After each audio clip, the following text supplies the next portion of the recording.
Assalamualaikum warahmatullahi wabarakatuh. Alhamdulillah wa syukranillah. Allahumma sholli ala Sayyidina Muhammad wa ala ali Sayyidina Muhammad. Mari kita lanjutkan tahsin satu hari satu ayat. Dan kita telah sampai pada surah Al-Baqarah ayat ke-100. Seperti biasa saya akan memberikan contohnya. A'udzu billahi minasy syaithanir rajim. Bismillahirrahmanirrahim. Perlu diingat, setiap huruf yang bertasydid, cara membacanya adalah ditekan.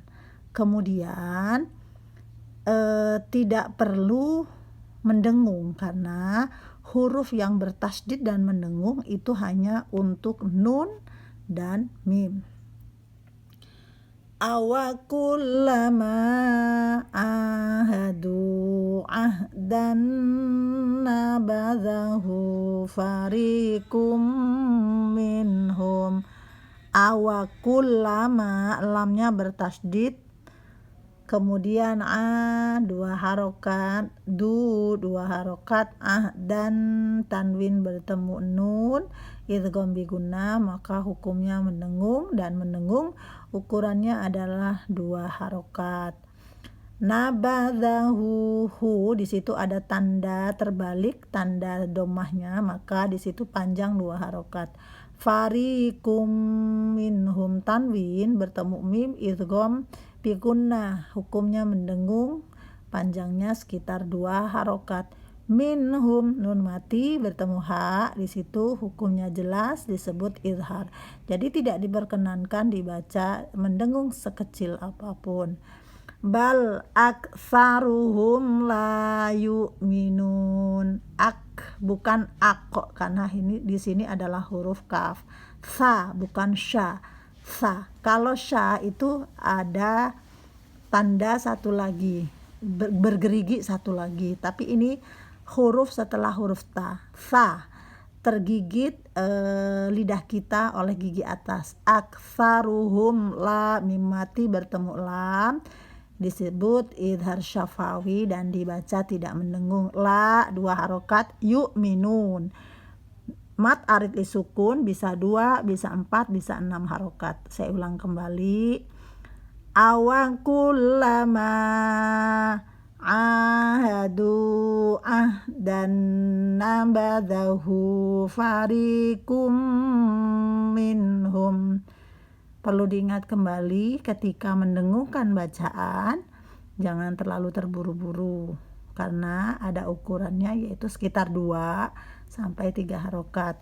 Bal aktsaruhum la yu'minun. Shadaqallahul azim.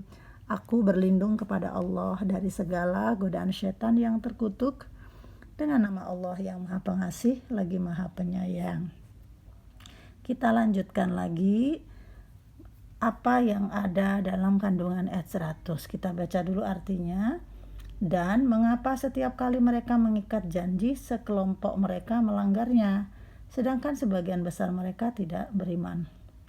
Ayat ini berisi kecaman dengan redaksi pertanyaan yang mengandung bukti-bukti yang dipaparkan oleh Allah.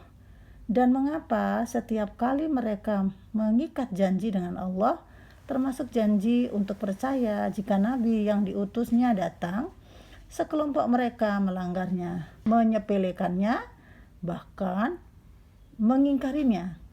Sedikit sekali dari mereka yang menepati janji, sedangkan sebagian besar mereka tidak beriman.